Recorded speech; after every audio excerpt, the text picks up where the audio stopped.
Hi, this is Scott, Kilo Sierra 6, Delta Alpha Yankee, and for today's video, I'm staying within the theme of looking at cheap Chinese radios for bulk purchase consideration.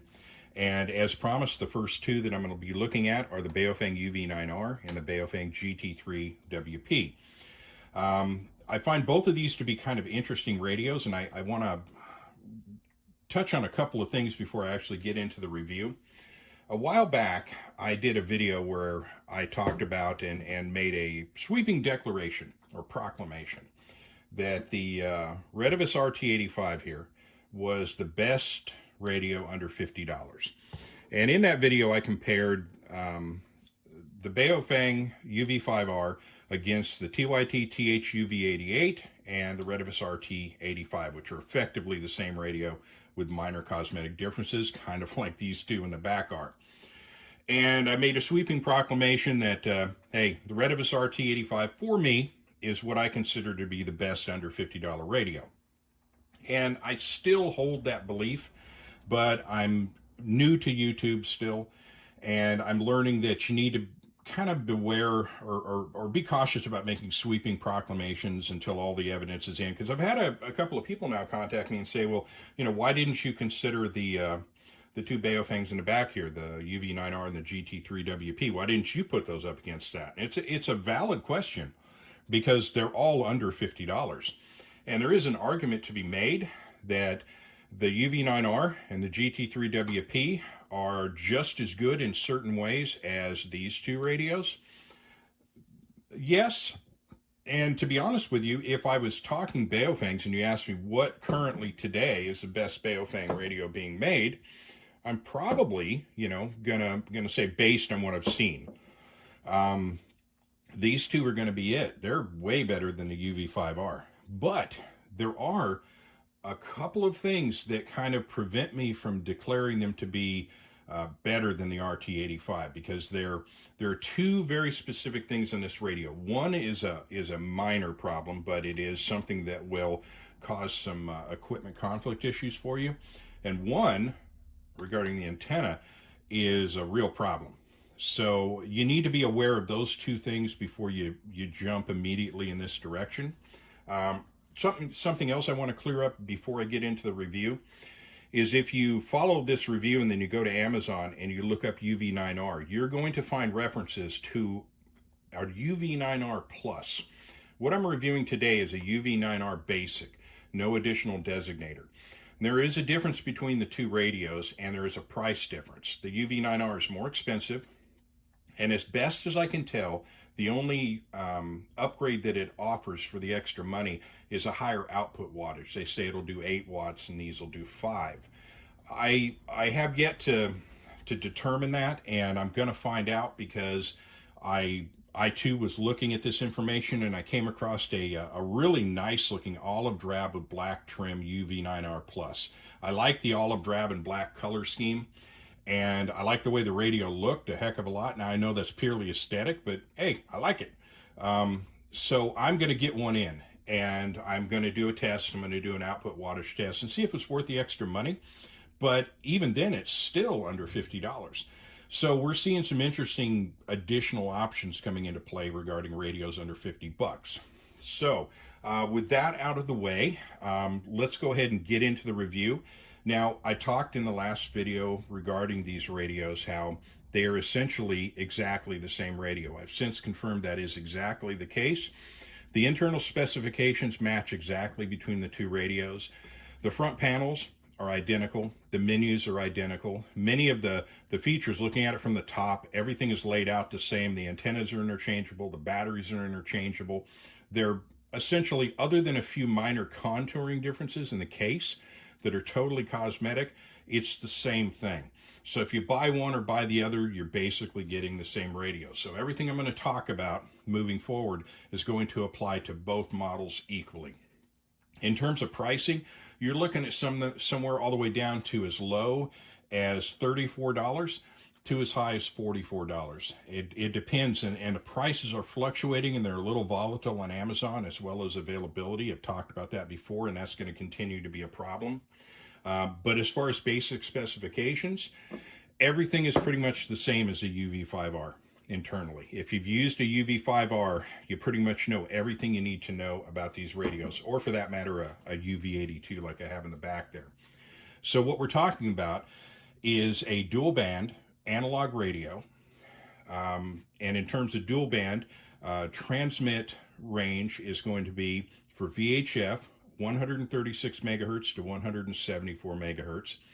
And in the UHF range, it's going to be 400 to 520 megahertz. Now, that, of course, you'll note right away is outside of, it will transmit outside of the allocated amateur radio band.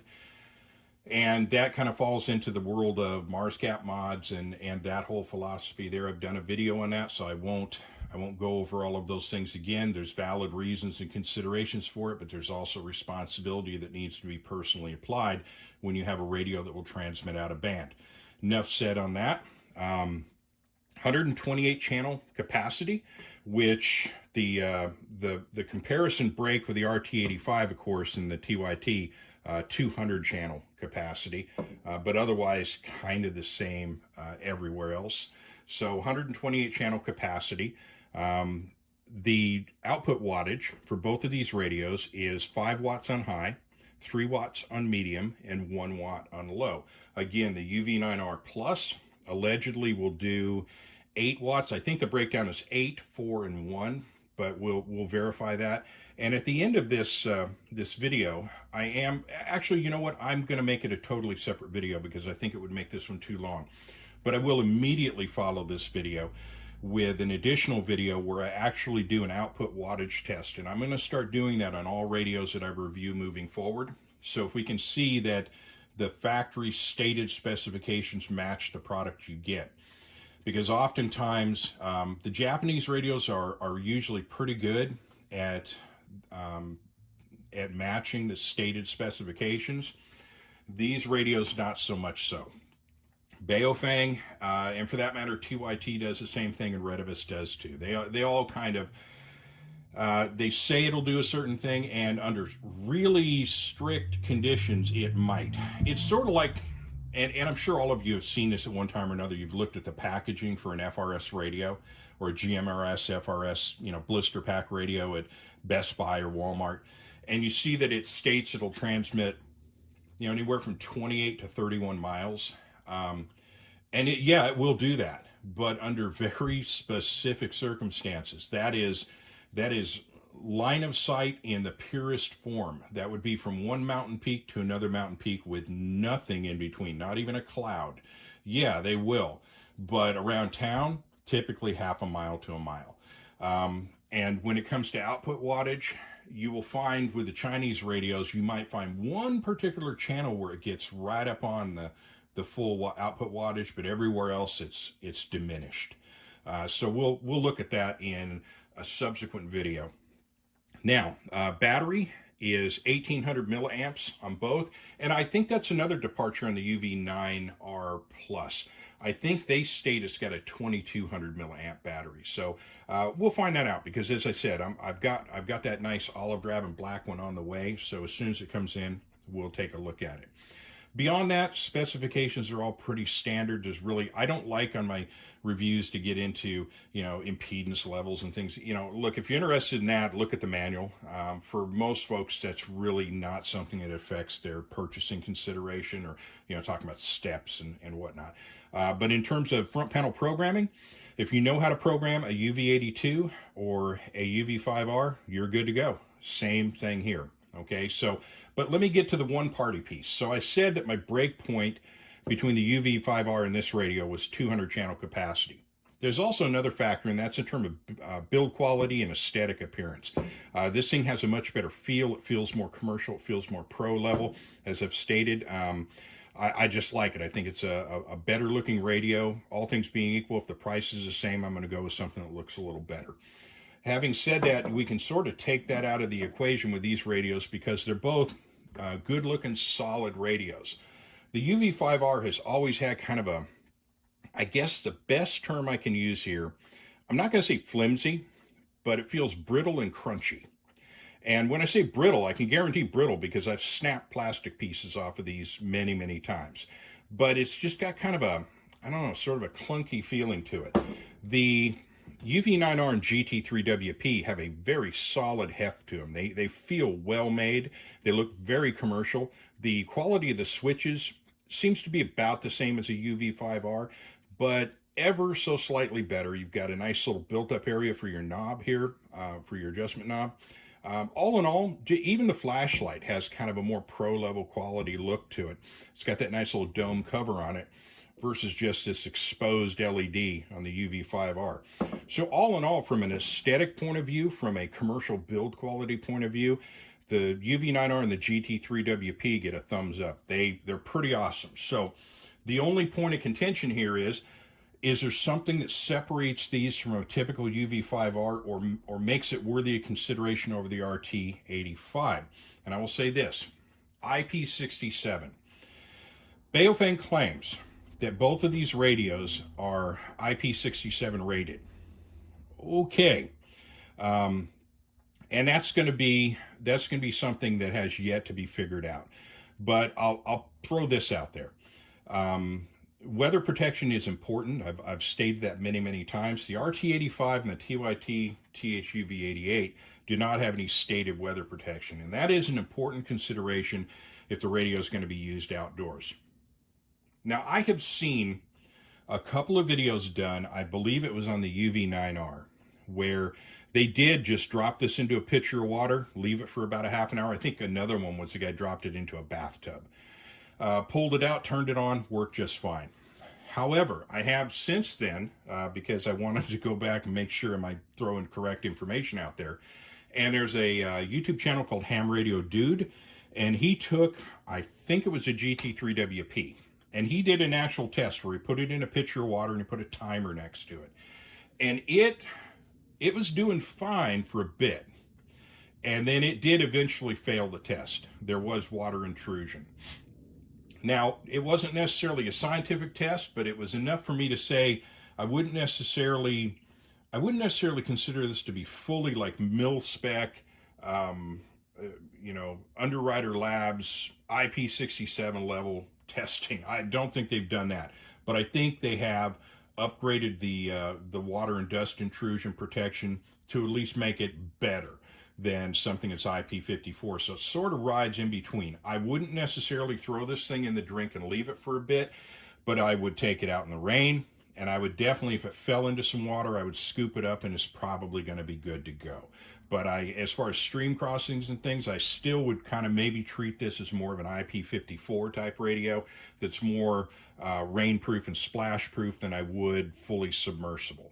But it's better than most of the other cheap Chinese radios because they don't offer any protection at all. This thing lets water in almost immediately.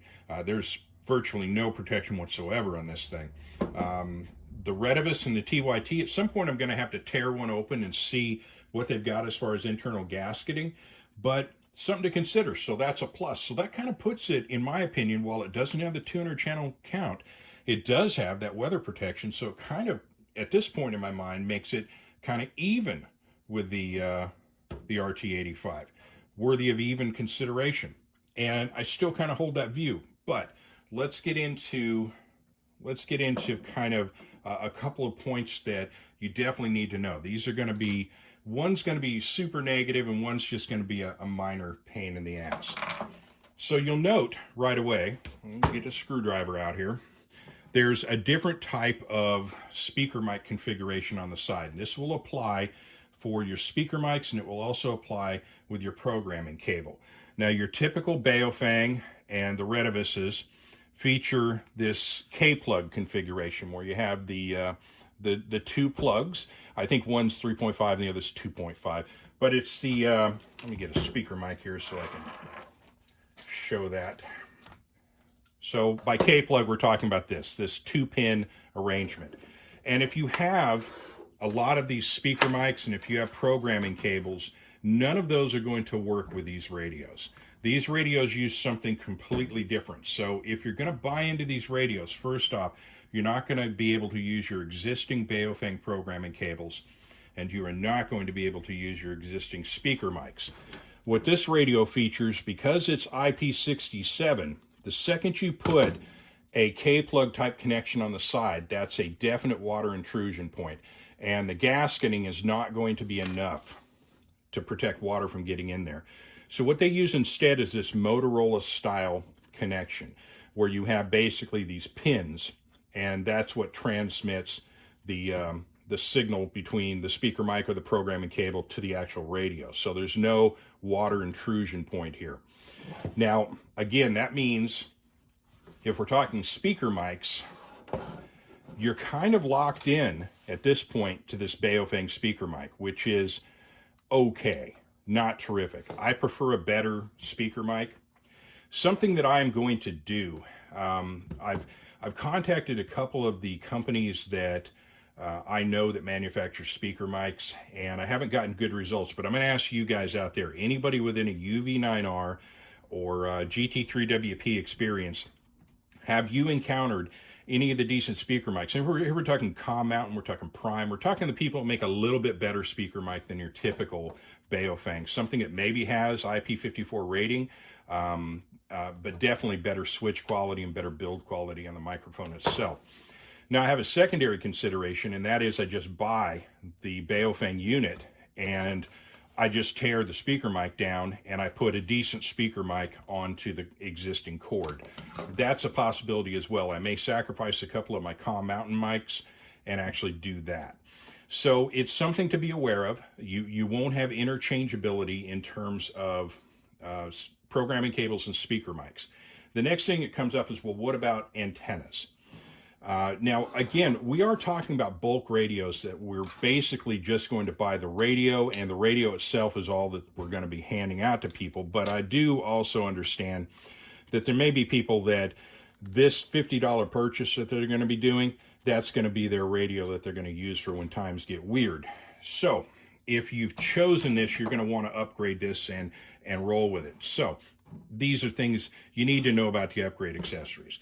One important thing that gets brought up, especially in terms of Baofeng radios, is one of the first mods you want to do on your radio, especially with the Baofeng, is ditch this antenna. Baofeng factory antennas are not good. They just aren't. They will work. They will function. I have even run a Skywarn net with this particular radio, and no one noticed.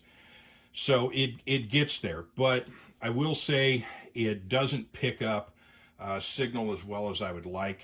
And for instance, you'll notice a ABREE antenna on here that performs much better than the stock antenna, as it obviously should do.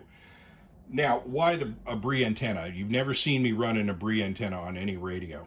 I don't particularly like this design. I think the main reason people are doing it is kind of a mil sim thing. They've seen the military run these on Harris radios, and they go, okay, that's what I'm going to run. ABREE antennas, one of the first things that I've noted is that you leave it folded for a while and it sort of stays like that. Now you can get it to go back out, but here's my ABREE antenna. That's full extension, and it won't go full straight. It's got a permanent case of Peyronie's disease. So I've got this wonky bent ass antenna, and I'm not terribly pleased about that. But why did I go with an ABREE? Well, I wanted to test the signal receive capabilities on this radio, and that is the only, and I'm going to emphasize this real seriously, that is the only aftermarket antenna that will fit this radio. Period. And let me show you why. When they designed this radio, the opening for the antenna, for the SMA connection, is exactly as wide as the base on the stock antenna.